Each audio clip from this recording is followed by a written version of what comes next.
Hey everyone, it's Mikey Millions here, and in this episode, we're going to talk about a strategy that I've recently gotten into, but one that is quickly becoming a regular part of my toolbox, the call debit spread. And just to avoid confusion right up front, if the call debit spread sounds like something you've seen in one of my previous videos, make sure you're not confusing the call debit spread for the call credit spread. Although the names are similar, they're completely different strategies. In fact, they're pretty much opposites. We've covered call credit spreads in a previous video, so check that one out if you're interested. Just don't confuse the two, or you'll end up mad as hell when you think you're making money, and then find out you're down 50% and it's all your fault. Conversely, some of the concepts I'm going to talk about here are really similar to those of the put debit spread. If you haven't seen that video, I recommend you do so before watching this one. Since so many concepts are the same, I'm going to move a little bit faster through this video, and it'll make more sense if you are already familiar with the bearish counterpart of this strategy, which is the put debit spread. For those who are ready, let's get into it. The call debit spread is a bullish strategy that involves buying a call and then selling another call at a higher strike price. We spend money to buy a call because we think a stock will rise, but sometimes buying a call flat out can be prohibitively expensive. You might want to hang out with the bull gang for a little while JPow's printers are still pumping out money faster than FD buyers can lose it. But buying a call on SPY could mean putting way too much money on the line for your personal risk tolerance. You need a discount code to enter the bullpen, and the call debit spread offers that opportunity. Again, with the call debit spread, we are buying a call, but then we are also selling another call at a higher strike price. For selling that call, we get some of the premium back, which can really reduce the cost of entering the trade. In exchange, that short call will cap our gains, so we won't benefit if the stock goes above that strike. Basically, the call that we buy will earn us money until the stock reaches our short strike. After that, we stop making money because we have hit our max gain. Let's use the profit and loss chart to illustrate this. Let's say WSB is trading for $30. We think it's going to go up because Jartek is dead and it's clear skies ahead. We want to buy a call at the $30 strike price, but doing so would cost us $300, and that's quite a bit to dump on a short-term call. If we were to enter this trade, our break-even would be all the way up at $33, since we just spent $300 in premium to enter the trade. WSB has to go up 10% from $30 to $33 before our call becomes worth the premium we spent on it. Our max loss would be $300, which is the cost of the call, but our max gain would be unlimited if Wall Street Bets just starts flying. Unlimited gains sounds great, but is Wall Street Bets really going from $30 to $50 this week?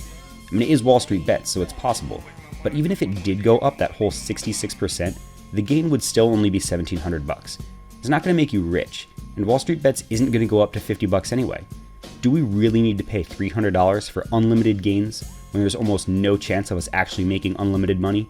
Probably not. But let's say you do expect WSB to rise to $35, a solid 16.6% gain. Well, if we bought the call and WSB did go to $35, our call would go from being worth $300 to $500, and we would have made $200. Nice. That's almost enough to buy 6 shares. But if we were to convert to a call debit spread by adding in the sale of a call, we can make even more, and we can do it with less risk and less cost to enter the trade. Let's explore how. We think WSB will rise to about $35 specifically, so let's convert from a long call to a call debit spread.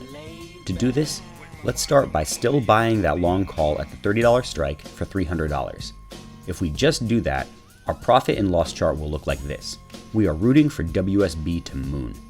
But we don't think WSB will rise past $35 by the expiration, so we don't need to pay the whole $300 to have an unlimited max gain.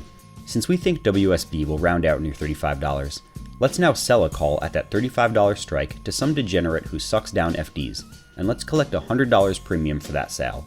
Our profit and loss chart now looks like this. Since we got $100 premium back by selling the $35 strike, our total investment and max loss is now only $200. That will also move our break-even from $33 to $32, so we only need WSB to rise 6.7% before we start making a profit, instead of the 10% rise we would need if we had just bought the call. However, we also capped our max gain. If WSB were to rise to $60, we won't get the full benefit since we also sold a call too. We are now on the hook to sell WSB at $35 no matter how high the price goes, so we are no longer rooting for a moonshot. Just as with the put debit spread, Our max gain on a call debit spread is the difference between strikes minus what we paid to enter the trade. A 49 by $50 trade has a max gain of $100 minus the premium. A 30 by 50 trade has a max gain of $2,000 minus the premium. And in this example, our max gain is $500, which is the $5 difference between strikes times 100 shares per contract, minus the premium of $200 we spent to enter the trade. Our max gain is therefore $300 per spread. Let's run through some examples of how our WSB trade might play out. If you already saw the whole put debit spread video, you can probably skip this section since it's basically the exact same thing, and jump ahead to the segment where I place a live trade using this strategy. For those that need a refresher or didn't see the other video, let's roll through. Alright, so we have just entered a 30 by 35 call debit spread on WSB and paid $200 total premium to enter. Let's say expiration rolls around and WSB is trading for $27. Our bet that WSB would rise was totally off. If we had just bought a long call, we'd lose our $300 investment since our put expired out of the money. With a call debit spread, the $30 strike that we bought will still expire worthless, so we lose $300 on that leg. But we also sold the $35 strike, which also expires worthless and lets us realize the whole $100 premium. Our loss in this case would be $200 instead of the full $300. If WSB were to close at $32.50, call buyers will see their contracts worth $250, since this is $2.50 in the money. But that's $50 less than they bought the call for, so call buyers are actually out $50. For us put debit spread traders, our $30 strike will still only be worth $250, but the $35 strike that we sold expires out of the money, giving us the full $100 premium. We lost $50 on the $30 strike, but we gained $100 on the short $35 strike. In this case, we would actually gain $50 instead of losing $50 like the call buyers. If WSB wound up at $35 like our crystal ball told us, then the call buyers would see their contract worth $500. That's $200 more than they bought it for, so they make $200 on this trade. For call debit spread traders, our long call is still worth $500, so there's the $200 gain on that leg. But our short call also expires worthless, so we still pull the $100 premium from that leg. That's a $300 gain instead of $200. And last one, let's say WSB rises to $50. That's $20 in the money for call buyers, so their calls will be worth $2,000 and they'll pull a $1,700 gain. Call debit spread buyers will see the same $1,700 gain on the long leg, but their short call is now in the money. The call that we sold for $100 a contract is now worth $1,500. That's a $1,400 loss on that leg. Once we balance it out, we made a $300 gain on this play. Still cool, but far short of the $1,700 the call buyers made.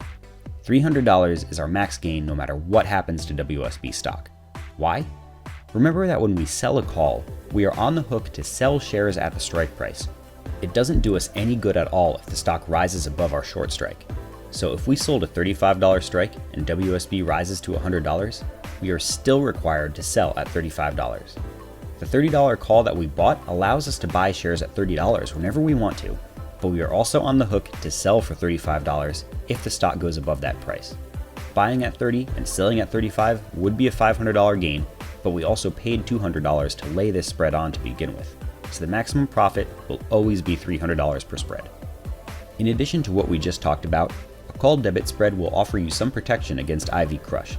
Since the concept is exactly the same as it was with the put debit spread, I won't get into it here, but if you have been a victim of IV crush in the past and want to avoid getting pancaked again, I recommend checking out the IV crush segment of the put debit spread video. That portion begins at 7:48. I've linked to that time in the description. If you don't feel like watching the video, just know this. If you are bullish around earnings and want to protect yourself from IV crush, use a call debit spread instead of just buying a call. It'll provide you some protection, like wearing hand wraps when fighting zombies on the train to Busan. Now let's go live into the market. I'm here looking at NCLH, or Norwegian Cruise Lines, which, by the way, is the best cruise line, and I think it's going to go up over the next few weeks. Let's go over here and click on Trade NCLH Options to open up the chain. I want to give this stock some time to rise, so I'll move the expiration to May 1st. Can you tell I've been trying to make this video for a while? Generally with debit spreads, you want to trade pretty close to the money so that the delta is more impactful than theta. You want to start seeing benefits immediately if the stock moves in your favor. so I'm going to choose the at the money strike of $12 and buy a call for 200 bucks. At this point, my break even is $14, which is a 16.7% move before I start seeing any profit. That's a bit much for my personal risk tolerance, so I'm going to complete the spread by now selling the $13 call to get $148 premium back. As a result, the cost to lay on the spread goes from $200 all the way down to $52, or $55 apparently, according to Robinhood.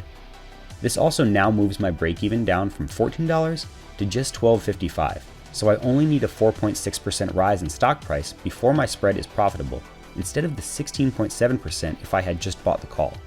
Of course, selling the call at the $13 strike also means I've capped my max gain. My max gain here is $100, the distance between strikes, minus the premium I spent to enter the trade, which will be something like $55. This is pretty close to a double or nothing trade. But keep in mind, this spread only cost me $50 to enter instead of $200 if I had just bought a call. If I were willing to put $200 on this trade, I could buy pretty close to 4 spreads for the same price. My max gain on those 4 spreads would be about $180. To get $180 from just buying a call, I'd need NCLH to be $15.80 on May 1st. That's a stock price rise of 31% in 2 weeks to make $180 on a long call. Meanwhile, I can get that with a 4.6% rise by using spreads. Which one is the better bet? I know where my money is. Anyway, I'm good with paying $55 for one spread because I want a quick fill so I can stop recording. So I'll place this trade and root for Norwegian to rise 5% over the next 2 weeks so I can pull that max gain. To wrap it all up, I want you to remember this. Call debit spreads are like a discounted ticket to the bull barn. This discounted ticket gets you cheaper entry, better break-evens, and protection from IV crush. In exchange for these perks, you give up the benefit of making all the money if the stock takes a boat to the moon. Set your short strikes effectively, and this strategy will work wonders for you. That's all for this video. I hope you guys see ways to work call debit spreads into your portfolio. Good luck making some cash this month, and I hope those of you who are unemployed keep getting that extra stimulus money until this mess blows over. Have a good weekend, and I'll see you all next time.